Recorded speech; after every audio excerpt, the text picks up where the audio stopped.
스포일러 많습니다. 욕설 간혹 있습니다. 청취에 주의하시길 바랍니다.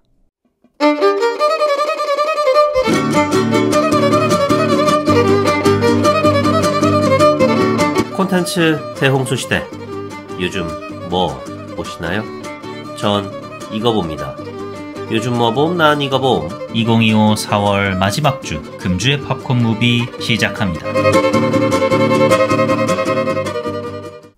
안녕하세요. 요즘 뭐 봄? 난 이거 봄. 요봄 남봄 진행자 롤린스입니다. 바로 금주의 박스오피스 살펴보도록 하겠습니다. 국내 박스오피스 먼저 둘러볼까요? 주말 3일 동안 52만 명을 불러 모은 야당이 2주 연속 1위를 차지했습니다. 누적 관객 수는 163만 명입니다. 개봉 1주차 주말 성적이 60만 명이었는데 2주차 성적이 52만 명이니까 하락폭이 스무스하죠? 200만 돌파는 확정적이고 300만 돌파가 관전 포인트 되시겠습니다. 어린이날까지 이어지는 연휴 맞이하여 벌어질 썬더볼츠 파과 각종 신작과의 대결에서 어떤 모습 보여줄지 기대해 보기로 하고요. 2위는 34만 명 불러 모은 마인크래프트 무비가 차지했습니다. 누적 관객 수 36만 명입니다. 전 세계적 흥행세와는 달리 예상했던 대로 우리나라에서는 그 흥행세가 좀 소소하네요. 게임 원작 영화 중 북미에서 가장 높은 주말 수익을 마인크래프트 무비 이전에 거둬들였던 영화가 슈퍼마리오 브라더스다 라고 말씀을 드렸죠. 슈퍼마리오 브라더스가 국내에서 거뒀던 오프닝 성적은 70만 명 정도였습니다. 그러면 마인크래프트 무비는 슈퍼마리오 브라더스에 비해 절반 정도밖에 안 되는 관객을 불러 모았다는 건데 다가오는 어린이날 연휴에 승부를 걸어봐야겠네요. 저도 마인크래프트 무비 봤습니다. 어땠냐? 잠시 후 북미 박스오피스 시간에 살짝 들려드리겠습니다. 3위부터는 주말 관객 수가 10,000명대로 접어드네요. 5.5만 명 기록한 승부가 3위를 기록했습니다. 누적 관객 수 209만 9천 명, 사실상 210만 명입니다. 썬더볼츠다, 파과다, 거룩한 밤 데몬헌터스다. 개봉하면은 상영이 종료될 것 같은데 220만 명 찍고 유종엠이 거두기를 바라봅니다. 4위는 인터넷 언론사 뉴스타파에서 만든 다큐멘터리 영화죠. 압수수색 내란의 시작이 차지했습니다. 주말 관객 수 3만 명, 누적 관객 수 4만 명 기록 중입니다. 성적을 비교해 볼 수 있는 정치 다큐 영화라 하면 대표적으로는 건국전쟁 그리고 최근 개봉한 준스톤 이어원을 떠올려 볼 수 있겠는데요. 찾아보니까 건국전쟁은 개봉 1주차 주말 성적이 3만 4천 명이었습니다. 준스톤 이어원은 최종 관객 수가 4천 명도 안 되는데 개봉 1주차 주말 성적이 뭐가 중요합니까? 과연 압수수색 내란의 시작, 건국전쟁 최종 스코어 117만 명을 넘길 수 있을지 귀추가 주목됩니다. 그나저나 압수수색 내란의 시작은 누구처럼 영화 보고 인증하면은 티켓값 돌려주는 창조 마케팅은 안 하죠? 요즘 시대가 어느 때인데 그딴 매표 행위를 한답니까?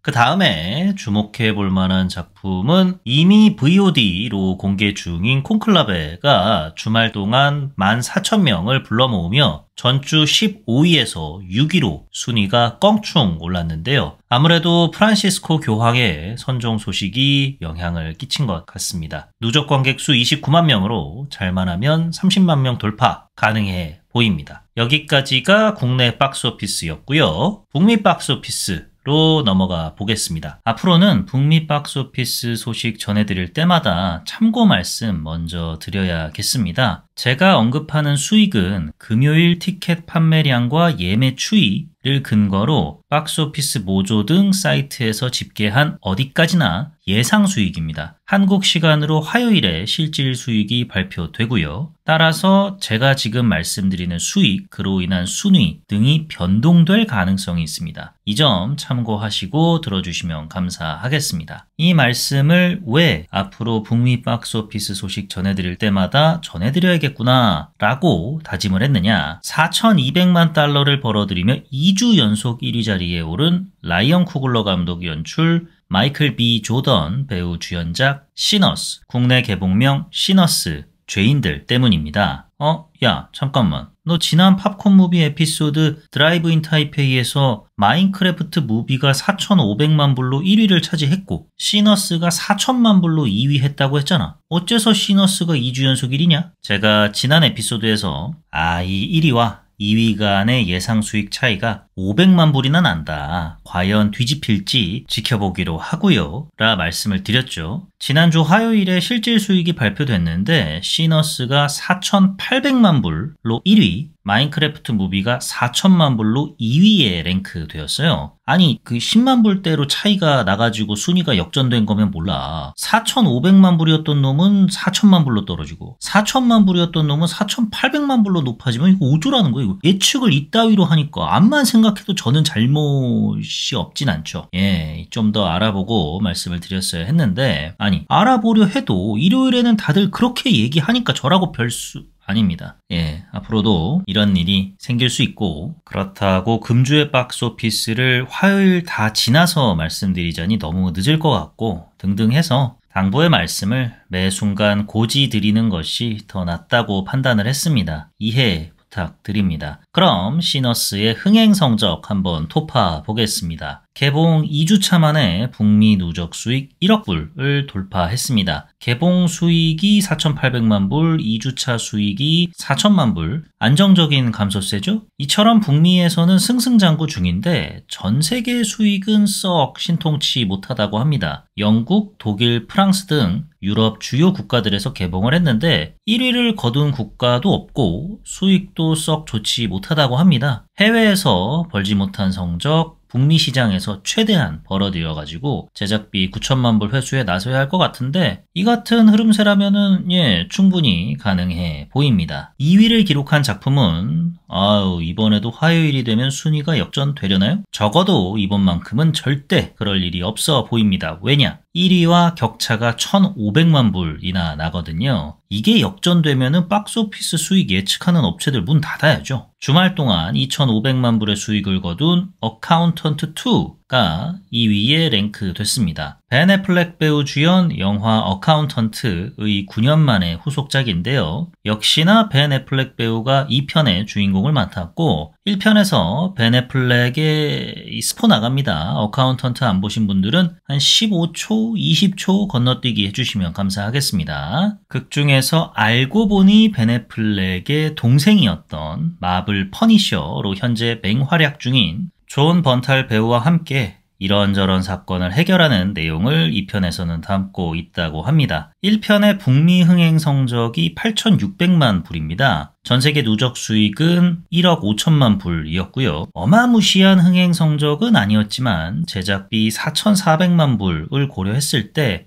따지고 보면은 썩 나쁘지 않은 속편이 나와도 이상할 건 없는 성적이라 이렇게 2편이 탄생하게 되었습니다. 2편의 제작비는 거의 2배네요. 8천만 불이라 하는데 10년이나 지났으니 인플레이션도 좀 감안을 해야겠죠? 첫 주 성적이 8천만 불 제작비인 상황에 2,500만 불이라 적어도 1편 최종 흥행 수익 정도는 달성해야 본전치기에 임박했다 라고 볼 수 있을 텐데 과연 어떤 운명을 맞이하게 될지 지켜보기로 하고요. 2,300만 불을 벌어들이며 3위를 기록한 작품은 이 참 대단합니다. 개봉 20주년을 맞아 재개봉한 스타워즈 에피소드 3 시스의 복수가 차지했습니다. 개봉 20주년을 맞아 재개봉? 오케이. 스타워즈? 오케이. 다 알겠는데 재개봉작이 무려 2,300만 불에 달하는 흥행 수익을 거둔다는 게 정말 미국 내에서 스타워즈가 어떤 의미를 갖고 있는지 다시금 깨닫게 해주는 지표인 것 같습니다. 기억하실지 모르겠는데 몇 주 전에 북미 박스오피스 1위작 제이슨 스타뎀 배우 주연 어 워킹맨 성적이 1,500만 불 정도였습니다. 그니까 이제 때만 맞았으면은 20주년 재개봉작이 1위를 차지했을 수도 있었던 거죠. 그 정도로 높은 성적인데 참 미국 사람들의 스타워즈 사랑은 대단한 것 같습니다. 1위와 2위는 바뀌지 않을 것 같은데 2위와 3위는 이거 잘만 하면 순위가 역전되겠어요. 그 다음에 눈길을 끄는 작품은 4위를 기록한 마인크래프트 무비 2천만 불을 벌어들이며 북미 누적 수익 3억 7천만 불을 넘겼습니다. 4억 불 돌파 어렵지 않을 전망입니다.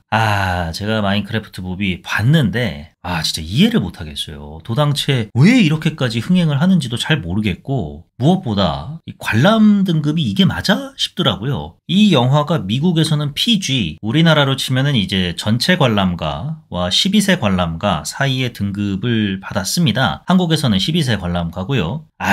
마인크래프트 자체가 수위가 센 게임도 아닌데 당연한 거 아니야 싶으실 수 있어요. 근데 이 영화 보시잖아요? 색드립이 영화에 은근히 많아요. 엉덩이를 쪼이라는 둥, 샌드위치 자세를 하자는 둥, 촉수를 건드리면 움직인다. 아니 그걸 어떻게 알았어요? 그건 묻지 마. 라는 둥 온갖 이제 의미심장한 드립을 치고요. 무엇보다 제 인생 4부작, 저에게 음악 전공자, 그 중에서도 플루트 전공자에 대한 환상을 안겨준 시리즈 아메리칸 파이에서 MILF라는 아름다운 단어를 전 세계 관객들에게 각인시킨 스티플러스 맘 제니퍼 쿨리지 배우가 출연을 하셔가지고 역시나 의미심장한 대사를 막 난사를 하시거든요. 아니 이런데 이게 전체 관람가야? 싶더라고요. 근데 사실 이마저도 없었으면은 저 이 영화 끝까지 못 보고 그냥 나왔을지도.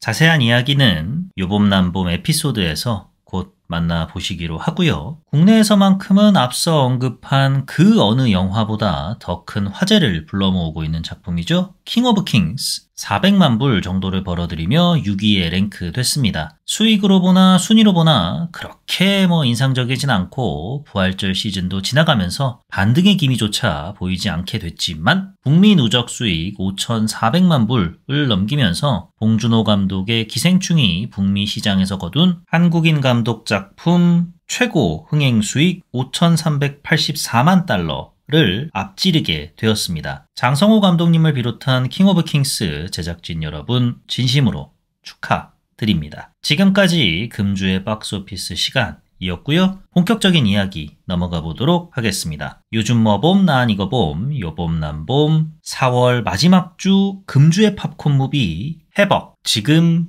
시작합니다.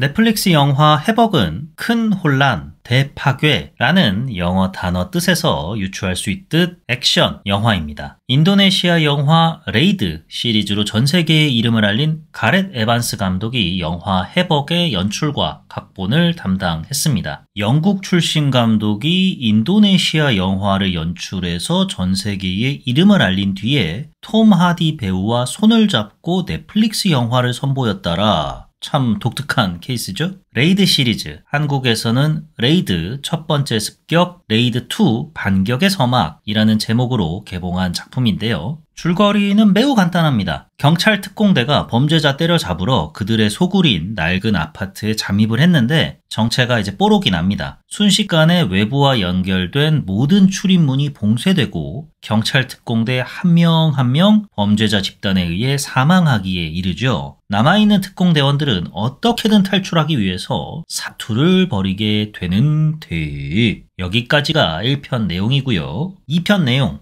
그렇게 마침내 탈출하게 된 뒤 사투를 벌인 끝에 범죄자 소굴에서 탈출하게 된 경찰 특공대 라마 형사에게 자카르타에 뿌리 내린 범죄 조직과 부패 경찰들을 척결하라는 임무가 하달이 됩니다. 라마 형사는 스스로 범죄자가 되어서 범죄 조직에 잠입하기로 결심하는 참 뻔하죠? 대신에 인도네시아 전통무술 살랏을 활용한 액션 장면들이 영화 내내 정말 살벌하게 펼쳐집니다. 단순 호이짜 수준의 액션이었으면 언급 자체를 제가 안 했죠. 두 작품 다 사지가 뒤틀리고 혈육이 낭자하는 찐 19금 액션 영화입니다. 원래는 2편을 먼저 만들려고 했대요. 투자가 잘 안 돼서 이제 투자 유치 용도로 1편을 만들었는데 이게 대박이 터지면서 본 계획이었던 2편도 순조롭게 제작이 된 거라고 합니다. 그래서 그런가 비교적 스토리가 살고 싶다면 탈출하라! 훨씬 단순한 1편의 몰입력이 2편보다 훨씬 높아요. 가렛 에반스 감독 이 양반이 이제 1편 성공에 고무됐는지 2편에다가 있는 거 없는 거 다 때려 넣어가지고 2편 러닝타임이 1편에 비해 50분가량 늘어난 2시간 반에 달합니다. 온갖 무술이 다 나오거든요. 화려해요. 근데 좀 지치더라고요.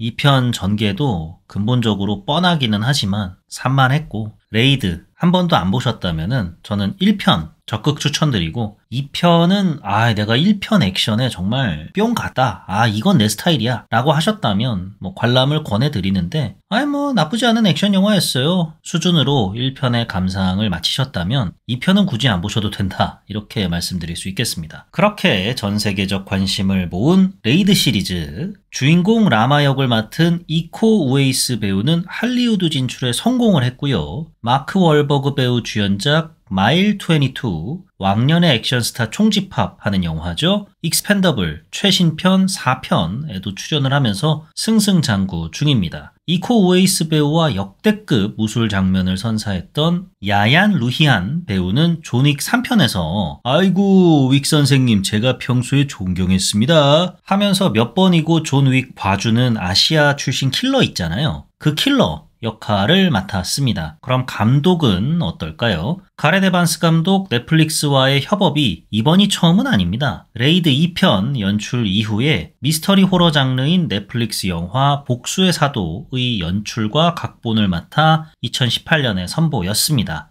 그렇게까지 큰 반향을 이끌어내진 못한 작품인데요. 이후 넷플릭스와 두 번째로 협업한 작품이 바로 해벅인 거죠. 2021년에 공식 촬영을 마쳤다고 합니다. 이후 추가 촬영이 필요해서 일정을 조율해 나가는 와중에 할리우드 배우 방송인 조합 파업이 일어나면서 지연이 됐고 2024년 7월에 들어서야 추가 촬영을 할 수 있었답니다. 그렇다 보니 공개 일정이 공식 촬영 종료일 기점으로는 살짝 늦어진 거죠. 해벅의 주요 출연진 한번 살펴보겠습니다. 레전드 상남자죠. 톰 하디 배우, 아카데미 시상식에서 나무주연상을 수상한 흑인 배우 4인 중 한 명인 포레스트 휘테커 배우, 영화 다이하드 4.0, 영화 원스 어폰 어 타임 인 할리우드 등에 출연했던 티모시 올리펀트 배우, 유쾌한 라틴아재 역할 자주 맡는 분이시죠. 루이스 구즈만 배우, 그리고 신예 제시 메이 리 배우 등이 출연합니다. 영화 해벅 줄거리 요약 시작해보도록 하겠습니다. 영화는 톰 하디 배우가 연기한 워커 형사의 나레이션과 함께 시작합니다. 인생에 있어서 선택의 갈림길에 놓일 때가 있다. 이런저런 이유로 평소 신념에 반하는 길을 택할 때가 있다. 신념에 반하는 선택을 처음엔 부끄러워하다가 어쩔 수 없었다. 합리화를 시도하고 난다. 허나 끝내 합리화마저 무너지는 순간을 맞이하게 된다. 그렇게 되면 내 곁에 남는 건 가족도 아니요, 나 자신도 아니요, 오직 유령뿐이다. 이런 내용인데요. 화면 속에 상세히는 안 나오지만 추정컨대 검은 돈에 눈이 멀어가지고 보약 사건을 은폐 축소시킨 워커 형사의 모습이 스치듯 지나갑니다. 그리고 시간이 흐른 뒤 영화는 곧장 오밤중 미국의 어느 도로에서 세탁기를 실은 컨테이너 트럭과 경찰차 2대 사이 벌어지는 맹렬한 추격전으로 이어집니다. 요란한 빛을 뿜어대는 LED 마스크를 쓴 강도들이 경찰의 추격을 따돌리려 애를 쓰지만 쉽지가 않습니다. 컨테이너에 실린 세탁기를 집어던져서 경찰의 추격을 막으려 하는데요. 내던진 세탁기가 그대로 경찰차에 박힙니다. 박힌 세탁기에 운전 중이던 경찰이 심한 부상을 입은 것도 모자라서 알고 보니 세탁기 안에 한가득 실려있던 보약까지 터져가지고 도로가 아수라장이 됩니다. 함께 트럭을 쫓던 티모시 올리펀트 배우가 맡은 빈센트 형사는 처참한 동료의 모습을 보며 망연자실한 채 구조 요청에 나서죠. 비슷한 시각 워커의 관할 구역은 유력 시장 후보인 포레스트 휘테커 배우가 맡은 보몬트에 대한 검찰의 기소 철회로 시끌시끌합니다. 부패로 타락한 도시를 내가 싹 청소하겠다 라며 나선 부동산 업계 거물인데 이 양반도 뒤가 어지간히 구린 듯 보입니다. 이런 상황에 우리의 주인공 워커 형사는 크리스마스를 맞아 딸에게 줄 선물을 고르고 있었는데요. 오프닝 때 벌어진 일 후로 워커의 딸은 먹을 거 다 먹고 입을 거 다 입고 따뜻한 데서 푹 자게 되었지만 경찰 바닥 전체에 워커 저놈 새끼 저거 분명히 먼짓했어 라는 소문이 쫙 퍼지게 되었습니다. 이로 인해 아내와는 이제 헤어지게 되었고요. 그래도 크리스마스니까 아빠 노릇 좀 해야 하지 않나 해서 크리스마스 선물을 전해주려는데 사건이 터집니다. 곧장 신입 파트너 형사인 제이슨 메일이 배우가 맡은 엘리와 함께 현장으로 출동하죠. 한 아시아 식당 지하에 있는 VIP 룸에서 총격전이 벌어졌는데 말이 총격전이지 사실상 학살이 일어났어요. 앉은 채로 당한 시체들이 여기저기 널브러져 있고 그 주변에는 보약가루가 흩뿌려져 있습니다. 엘리가 유력 용의자인 것 같다며 1층 CCTV 영상을 보여줍니다. 한 젊은 남녀가 식당 밖으로 황급히 나가는 와중에 여성이 자신의 뒤를 향해 권총을 겨눈 모습이 영상에 담겨 있었는데요. 워커 형사는 이를 보자마자 야 이거 봐봐. 이 총 보라고. 야, 네 눈엔 이게 뭐가 같냐? 권총입니다. 그지? 권총이지? 야 여기 VIP룸 한번 둘러봐봐. 권총 탄피가 보이냐? 없지? 그럼 이 바닥에 이렇게 널브러진 탄피는 다 뭘까? 뭐냐고. 돌격소총 탄피입니다. 그지? 돌격소총이지? 야 여기 널브러진 돌격소총 있냐? 없지? 그러면 네가 용의자랍시고 들고 온 애들이 권총으로 모래반지 빵야 하면서 이 난리를 만들었을까? 돌격소총을 든 놈인지 놈들인지가 이 난장판을 만들었을까? 돌격소총이나 찾아 임마. 이거 진짜 범인 따로 있다 라며 신입 형사 참교육하는 워커에게 동료 경찰이 다가와 코테즈 소식 들었나? 코테즈? 내가 아는 그 코테즈? 왜? 걔한테 뭔 일 생겼어? 나 들은 거 없는데? 아까 트럭을 추격하다가 심하게 다쳐서 지금 수술 중이라는군. 괜찮을 테니 자네 마음조리 잘해 라는 말을 하며 떠납니다. 이후 워커는 엘리에게 야 나 좀 볼 일이 있다 현장을 뜹니다. 곧장 동료가 입원한 병원으로 가는구나 했는데 워커가 도착한 곳은 보몬트 후보 사무실입니다. 그렇습니다. 아까 엘리 형사가 추정했던 용의자 젊은 남녀 중 남자가 보몬트 후보의 아들 찰리였던 겁니다. 보몬트 후보 뒤가 좀 구리다고 말씀을 드렸잖아요. 오프닝 장면에서 나온 워커 형사와 관련된 일에 대해서 보몬트 소상히 알고 있고요. 이 일로 워커를 수족처럼 부렸던 겁니다. 덕분에 워커도 떡고물 좀 받아 먹었고요. 그러다가 총격전의 유력 용의자가 될 뻔한 보몬트의 아들을 발견한 워커가 보몬트에게 이제 달려온 거죠. 보몬트랑 찰리 사이가 썩 안 좋습니다. 보몬트의 아내 찰리의 엄마가 사망한 이후로 거의 반의절한 상태예요. 얼굴 안 본 지도 꽤 됐고요. 그렇다 해도 아들은 또 아들이지 않습니까? 내 새끼잖아요. 거기다가 제 아무리 아들놈이 그 학살의 주범이 아닐지라도 현장에 있었다는 이유만으로 아니 범죄와의 전쟁을 하겠다는 양반이 집안 꼬라지가 뭐 저래?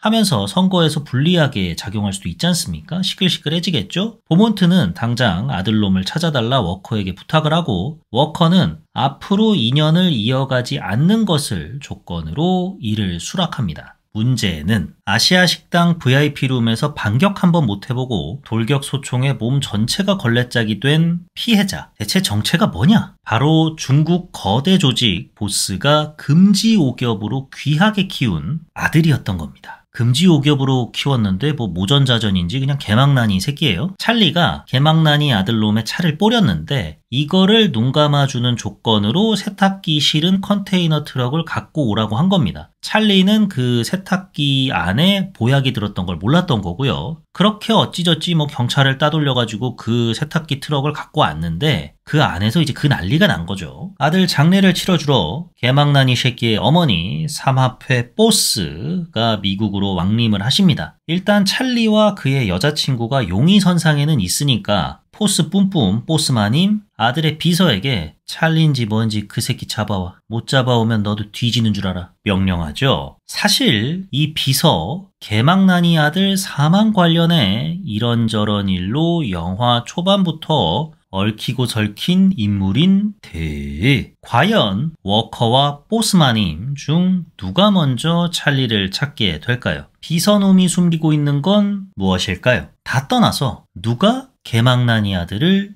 죽였을까요? 지금 넷플릭스에서 확인해 보시기 바랍니다. 영화 해버 볼까 말까 기준 말씀드려 보도록 하겠습니다. 먼저 볼까? 가렛 에반스 감독표 미쿡 액션 영화가 궁금하시다면 보십시오. 레이드에서는 인도네시아 전통 무술을 살려 다채로운 액션 장면을 선보였는데 미쿡을 배경으로는 어떨까? 뭐 자연스러운 궁금증이죠. 잠깐만. 미쿡에는 전통 무술이라 할 만한 게 없잖아. 걱정 마십시오. 미쿡, 연극의 아버지들이 세운 나라잖아요. 총으로 이리 쏘고 저리 쏘고 막 쏴제 끼는데 가렛 에반스 감독 생각에 미국을 상징하는 액션 하면은 총이었던 것 같아요. 그렇죠. 뭐 총 맞긴 맞는데 잘만 활용하면은 굳이 뭐 존윅 시리즈처럼 쿵푸랑 합쳐가지고 건푸 같은 액션을 선보이지 않아도 인상적인 총격전을 선보일 수도 있는 거잖아요. 과연 그렇게 했을지 궁금하시다면 한번 관람해 보시길 권해 드립니다. 두 번째 기준으로는 내가 만약에 톰 하디 배우 팬이다 하면은 보십시오. 톰 하디 배우 최근 필모를 쭉 살펴보시면은 거의 다 뭐 베놈 시리즈로 꽉 차 있어요. 일단 한국에는 지각 개봉한 2009년작 브론슨의 고백 제외하고요. 작년에 개봉한 바이크 라이더스 그리고 뭐 2020년인가쯤에 개봉한 영화 폰조 사이사이에 다 베놈이에요. 상남자 톰 하디 배우 이미지와는 사뭇 다른 가벼운 캐릭터를 보는 재미가 있는 시리즈이긴 하나 뭔가 야성미 넘치는 톰 하디 배우 보는 맛은 많이 떨어졌죠. 굳이 따지면 이제 좀 병맛에 가까웠는데 해벅에서는 병맛은 찾아볼 수 없습니다. 톰 하디 배우가 뛰고 구르고 패고 뭐 액션 연기 다 하고요. 단독 주연작인 만큼 중간중간 소소하게나마 감정 연기도 들어갑니다. 톰 하디 배우의 상남자 면모를 그리워하셨던 분들이라면 어느 정도 이 작품을 보며 니즈가 충족되실 것 같으니까요. 보시길 권해드립니다. 말까? 기준 말씀드려 보도록 하겠습니다.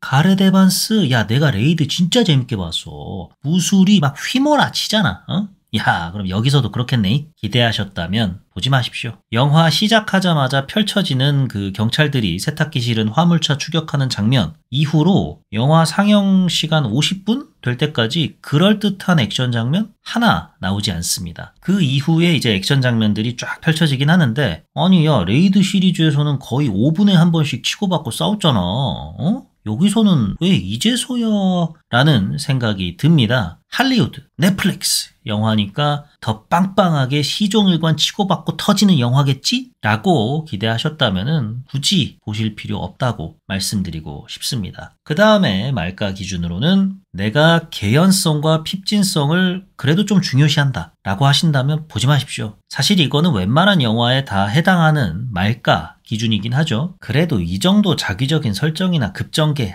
이해하지 하면서 영화들을 보곤 하잖아요. 그렇게 봐주기에는 해벅 좀 많이 허술합니다. 레이드 2편 때도 1편에 비해서 판을 이제 확 벌리다 보니까 영화가 되게 산만해졌다라고 말씀을 드렸잖아요. 이거를 이제 주워 담는 방식은 또 지나치게 자기적이었거든요. 해벅에서도 이 같은 가렛 에반스표 각본의 폐해가 여실히 드러납니다. 그냥 난 널 믿는다 한마디면은 서로 협조하고 팀이 되고 갑자기 금쪽이 키우는 부모 간의 대화의 장이 열리고 시장 후보가 도로 한복판에서 무장단체에게 납치가 됐는데 이에 대한 당국의 반응 등이 전혀 없고 등등 뭐 한두 가지가 아닙니다. 이런 게 거슬리시면은 보지 마시기를 권해드립니다. 그럼 영화 해벅을 보고 제가 느꼈던 좋았던 점과 아쉬웠던 점에 대해서 말씀드려 보도록 하겠습니다. 먼저 좋았던 점. 그래도 액션은 쏟아 부을 때는 쏟아 붓더라고요. 그건 좋았어요. 그 안을 채우는 액션의 내용에 대해서는 아쉬웠던 점에서 드릴 말씀이 참 많은데 적어도 액션이 벌어질 때만큼은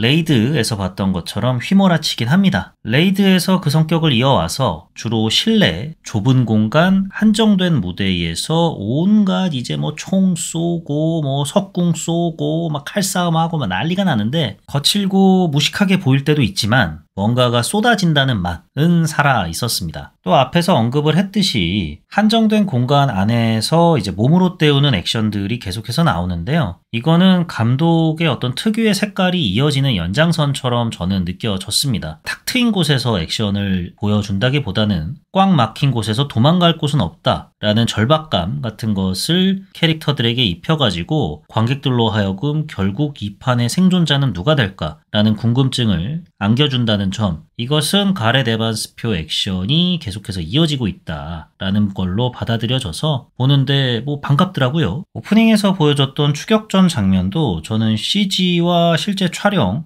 을 적재적소에 곁들여가지고 유려한 카체이싱 장면을 구현해냈는데 성공했다고 생각을 합니다. 처음에는 카메라가 뒤에서 쫓아오는 경찰들을 잡다가 원테이크로 쭉 트럭 앞자리까지 이어지잖아요. 화면의 연속성, 일체감을 안겨다 줘가지고 화면에 쭉 빨리는 느낌을 선사해 줬습니다. 이런 부분에 있어서 확실히 기술력이 좀 들어가니까 가렛 에반스 감독이 다양한 연출적인 시도를 해볼 수가 있고 그 결과 이런 유려한 화면을 만들어냈구나 라는 생각을 하게 되었습니다. 이 점이 인상적으로 다가왔고요. 그 다음에 좋았던 점은 갈 때는 시원하게 간다는 겁니다. 여기서 뭐 나름의 이제 사연들을 가진 사람들이 나와요. 포레스트 휘테커도 그렇고 그 망나니 아들의 엄마 사마페 보스도 그렇고 뭐 아들이랑 내가 뭐 찰리랑 뭐 밥도 먹고 사우나도 가고 다 했어 임마 뭐 이런 대사들 나오는데 그 양반들이 뭐 이런저런 최후를 맞이하거든요. 그러한 최후를 다룰 때 무리하게 늘리지 않습니다. 딱 보여줄 것 정도만 보여주고 이제 돌아가세요 합니다. 이 외에 워커와 대척점에 서 있는 캐릭터들도 갈 때는 그냥 깔끔하게 갑니다. 뭐 한마디 최후의 한마디 뭐 너 이 새끼 너 내가 그렇게 안 봐 뭐 이런 거 없어요. 그냥 다다다다 하다 그냥 가버립니다. 좀 끌어도 되겠다 싶은 부분에서는 적당히 딱 끊어서 정리를 하고 굳이 뭐 얘 죽는데 시간까지 들여야 되냐 싶을 때는 확실하게 정리를 하고 깔끔한 뒤처리로 받아들여져서 좋았던 점으로 꼽아봤고요. 마지막으로 좋았던 점은 이거는 저의 편견에 기반한 걸 수도 있는데 톰 하디라는 할리우드 S급 배우가 액션 영화에 출연한다 라고 하면 이런 장면 저런 장면에 대역도 많이 쓸 것 같고 그 대역이 팍팍 티가 날 것 같기도 하고 자기 몸 뭐 굴려봤자 얼마나 굴리겠어 뭐 이런 생각을 하잖아요.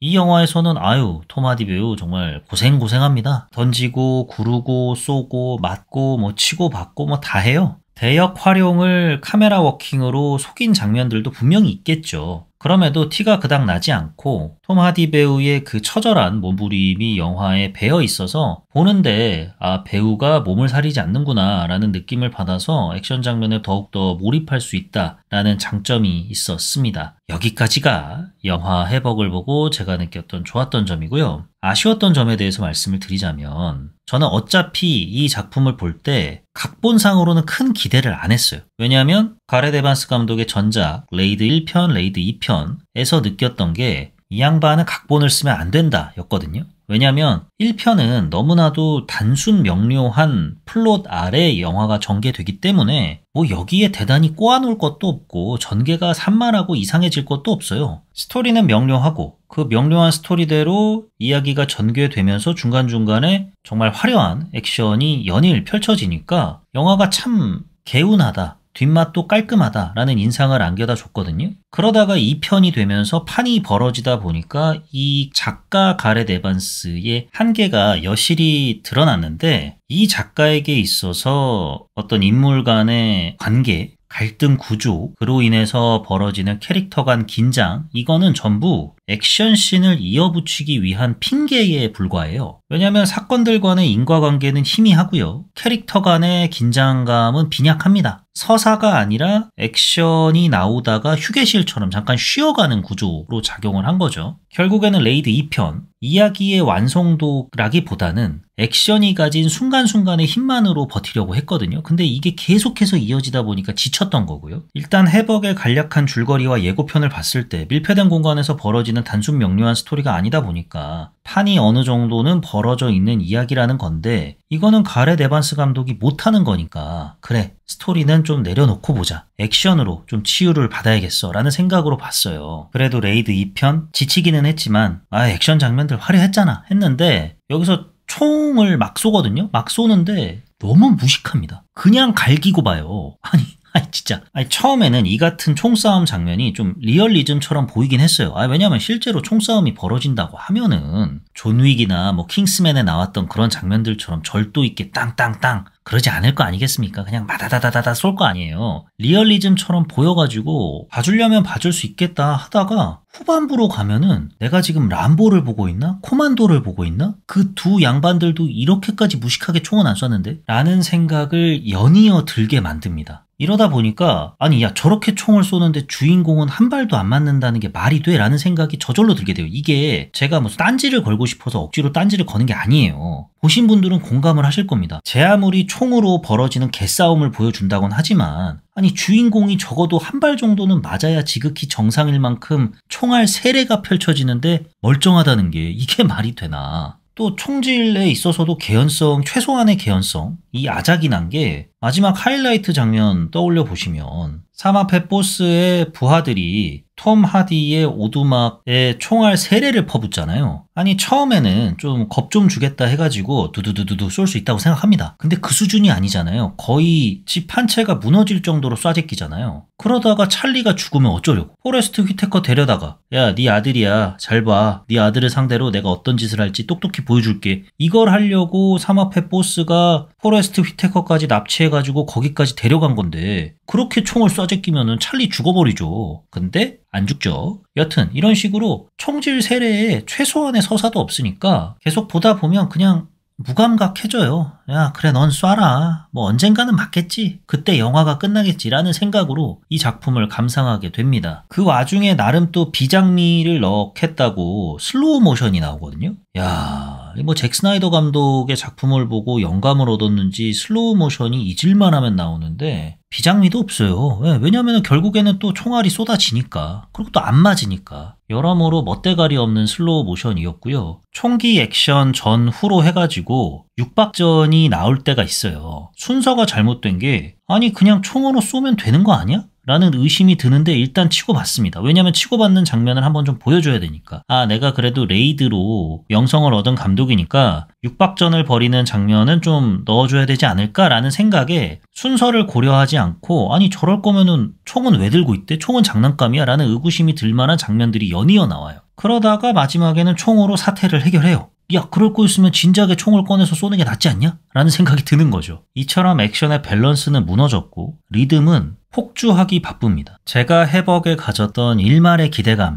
이제 다 여실히 무너지는 순간들의 연속이었습니다. 그 다음에 아쉬웠던 점은 포레스트 휘테커 배우도 그렇고 티모시 올리펀트 배우도 그렇고 두 배우 다 할리우드에서 20년 30년 동안 연기 경력을 이어온 양반들이고 포레스트 휘테커 배우는 아카데미 나무주연상 또 수상했을 정도로 연기력에 있어서는 한 지점에 이른 양반인데 너무 연기가 기계적이에요.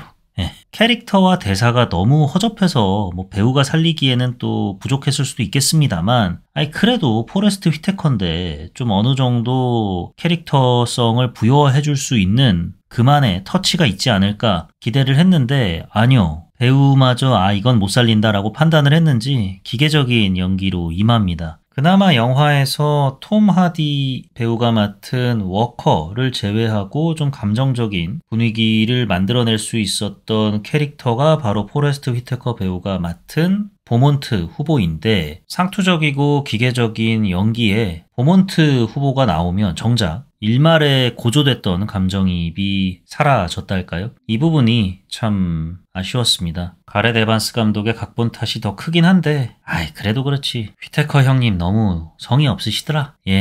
그래서 대낮에 도로 한복판에서 무장단체에게 시장 후보가 납치됐는데도 시 당국이 전혀 움직이질 않은 건가? 저런 사람은 그냥 없어져도 좋으니까. 그렇다면 영화가 나름의 설득력을 갖고 있네요. 그렇습니다. 여기까지가 영화 해벅을 보고 제가 느꼈던 좋았던 점과 아쉬웠던 점입니다. 영화 해벅에 대한 제 별점은 2.5점, 뭔가 부족한데 입니다. 제가 쏟아냈던 비판에 비하면은 조금은 선방한 점수라고 느끼실 수도 있으실 것 같아요. 무식해서 그렇지 팝콘 무비로서 볼만합니다. 천편일률적이고 자기적이고 이런 설정들이 남발되지만 반대로 말하면 그만큼 좀 익숙한 전개라고 보실 수도 있으실 테니까요. 편하게 감상 가능하신 작품입니다. 근데 이제 곱씹어 보면은 참 허접한 거를 숨길 수가 없다라는 생각이 들고요. 좀 촌스럽기도 해요. 아시아인 킬러들 나오는 장면들이나 그들이 입고 있는 옷들이나 2000년대 중후반 감성이라서 혀를 좀 끌끌 차게 만드는데 이것도 좋게 말하면 복고죠? 레트로 이런 다방면의 매력이 합쳐져서 2.5점 뭔가 부족한데를 주게 되었습니다. 영화 해벅에 대한 제 한 줄 평은 쌓여가는 탄피만큼 높아지는 피로도입니다. 좀 적당히 쐈으면 영화가 훨씬 더 나아지지 않았을까 생각을 해봅니다. 너무 쏘더라고요. 지나치게. 예. 제가 평소 팝콘 무비 에피소드에서는 다음 에피소드 예고를 안 해왔죠. 주로 OTT 작품 중에 정말 가볍게 볼 수 있는 영화나 드라마 위주로 에피소드를 꾸려나가려다 보니까 미리 정하기가 애매할 때가 있더라고요. 왜냐면은 OTT 작품이라고 해서 뭐 매주 화제작이 쏟아지는 건 또 아니잖아요. 그러다 보니 지난주에는 금주의 팝콘 무비로 극장 개봉작 드라이브 인 타이페이를 다뤘던 거고요. 다음 팝콘 무비 에피소드는 이미 제가 정해놨었거든요. 마음속에 정해둔 작품이 있었는데 마침 팟빵에 가카스토리 님께서 약한 영웅 시즌2 나왔습니다. 재밌게 보십시오 형님들 이라는 댓글을 남겨주셨어요. 네, 그렇습니다. 제가 약한 영웅 클래스 1, 클래스 2를 다뤄보려고 했거든요. 카카스토리님께서 어떻게 제 마음을 또 아시고 이렇게 댓글을 남겨주셨네요. 감사합니다. 그 결과 팝콘 무비 에피소드에서는 처음으로 이렇게 다음 에피소드 예고를 남겨봅니다. 다음 에피소드에서는 약한 영웅 시즌 1 그리고 2를 다뤄보도록 하겠습니다. 다만 시즌 1, 시즌 2 나눠져 있고 또 한편은 웨이브에서 감상이 가능했었고 그것이 시즌2로 옮기면서 이제 넷플릭스로 넘어왔잖아요. 뭐 이런 사연들까지 또 있다 보니까 약한 영웅 시즌1, 약한 영웅 시즌2 각각의 에피소드로 나눠서 여러분께 선배려고 합니다. 그렇다고 2주에 걸쳐서 팝콘 무비를 약한 영웅으로 때우겠다는 건 아니고요. 약한 영웅 시즌1 에피소드 올라가고 바로 다음 날에 약한 영웅 시즌2 에피소드 업로드 하도록 하겠습니다. 많은 관심 부탁드립니다. 여기까지가 요즘 뭐 봄, 난 이거 봄, 요봄 난 봄 4월 마지막 주 금주의 팝콘 무비 해벅 에피소드였습니다. 지금까지 저는 진행자 롤린스였고요. 들어주셔서 대단히 감사합니다.